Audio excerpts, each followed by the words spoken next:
ಕರುನಾಡಿನಿಂದ ರಾಮನ ನಾಡನ್ನ ತಲುಪಿದೆ ಮೊದಲ ವಿಮಾನ. ಬೆಂಗಳೂರಿಂದ ಅಯೋಧ್ಯೆಯನ್ನ ತಲುಪಿದೆ. ಪ್ರಯಾಣಿಕರು ಸಂತಸವನ್ನು ವ್ಯಕ್ತಪಡಿಸಿದ್ದಾರೆ.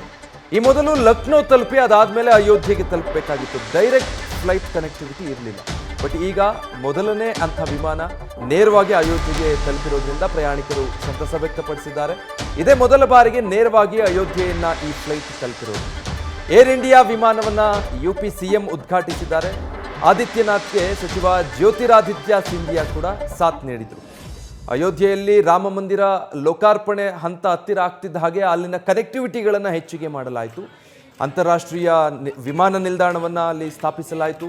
ರೈಲ್ವೆ ವ್ಯವಸ್ಥೆಯನ್ನು ಮತ್ತಷ್ಟು ಉನ್ನತೀಕರಣಗೊಳಿಸಲಾಯಿತು. ಕಾರಣ ಇನ್ನು ಸಾವಿರಾರು ಸಂಖ್ಯೆಯಲ್ಲಿ ಅಲ್ಲಿಗೆ ದೇಶದ ವಿದೇಶದ ಮೂಲೆ ಮೂಲೆಗಳಿಂದ ಜನರು ಹರಿದು ಬರ್ತಾರೆ ಅನ್ನೋ ಕಾರಣಕ್ಕಾಗಿ. ಹೀಗಾಗಿ ಬೆಂಗಳೂರಿಂದ ಕೂಡ ನೇರವಾಗಿ ಅಯೋಧ್ಯೆಗೆ ಇದಕ್ಕೆ ಮುಂಚೆ ಫ್ಲೈಟ್ ಇರಲಿಲ್ಲ. ಇಲ್ಲಿಂದ ಲಕ್ನೋಗೆ ಹೋಗಿ ಮತ್ತು ಅಲ್ಲಿಂದ ಮತ್ತೊಂದು ವಿಮಾನ ಬದಲಾಯಿಸಿ ಅಯೋಧ್ಯೆಯನ್ನು ತಲುಪಬೇಕಾಗಿತ್ತು. ಈಗ ಹಾಗಿಲ್ಲ. ಇನ್ನು ಮುಂದಕ್ಕೆ ಬೆಂಗಳೂರಿಂದ ನೇರವಾಗಿ ಅಯೋಧ್ಯೆಯನ್ನು ವಿಮಾನ ತಲುಪುತ್ತೆ.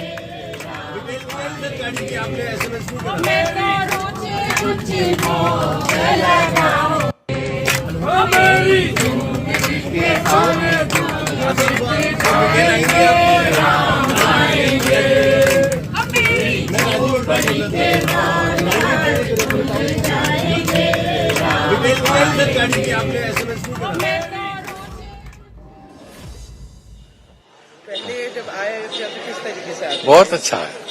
अभी तो ये फ्लाइट आई है तो इससे अच्छा क्या हो सकता है. पहले लखनऊ से यहाँ फ्लाइट होने से हमको आराम हो गया. बहुत आराम हो गया. परेशान कैसा लग रहा है? बहुत सुंदर. राम जी का जन्मभूमि आने का सौभाग्य मिला है. बहुत अच्छा लग रहा है. ನ್ಯೂಸ್ ಫಸ್ಟ್ ನಿರ್ಭೀತಿಯಿಂದ ನಿಮ್ಮ ಪರವಾಗಿ.